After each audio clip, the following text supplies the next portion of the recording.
Hey guys, it's Nightmare Bunny. Welcome to part 2 of 3 true scary field trip horror stories.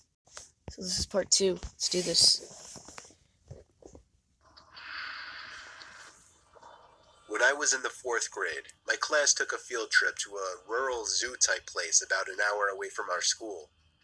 I remember vividly it was a cloudy day with the occasional raindrop or two falling. The zoo was kind of small, but it was kid-friendly. It had a decent amount of habitats, mostly smaller animals though, nothing exotic.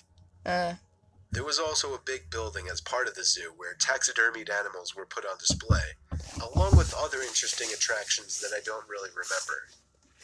Admittedly, I was kind of off in my elementary and middle school years. I would do weird antisocial things, and my teachers and my mom would pick up on it.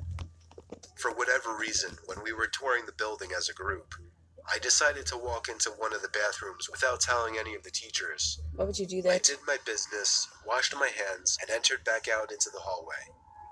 Nobody was around. Oh, great. I walked down one of the hallways we hadn't crossed yet. I still vividly remember the dim, moody lighting and the scarlet-red carpets of the hallways.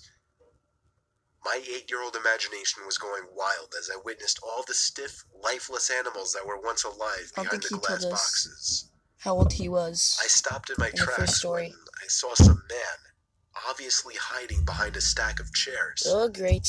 I think I laughed, thinking the man was joking around. He came around from the chairs and walked over to me, asking where the group went. I said, I don't know. He grabbed my hand and told me to follow him. I must have thought he was taking me back to the group. He led me to an exit door which led to the back section of the building by a couple of dumpsters, a few benches, and the woods. When we got outside, his tugging became a lot more aggressive, and his grip became tighter around my arm. He was pulling me into the woods. I didn't scream or cry for help, but I remember the feeling I felt in my stomach, like I was so afraid that I could throw up. And then a woman screamed at the top of her lungs. It was one of the teachers on the other side of the fence. The man let go of me and ran into the woods. Moments later, a few of the teachers ran outside the exit door to this side of the fence and pulled me back inside. The teachers all yelled at me, but at the same time comforted and smothered me. They called my parents, and the field trip was officially over. The owners of the attraction called the cops. We all got back on the buses, and we all went home.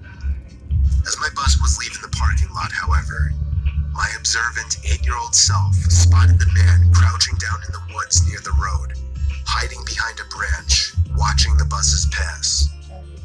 Once again, for whatever bizarre reason, I kept quiet. I was probably too shy at the time or just too shaken up to say anything. All the other kids looked at me weird the rest of the ride home. I didn't care. But I hope that man never found success in snatching an unsuspecting young child like myself at the time.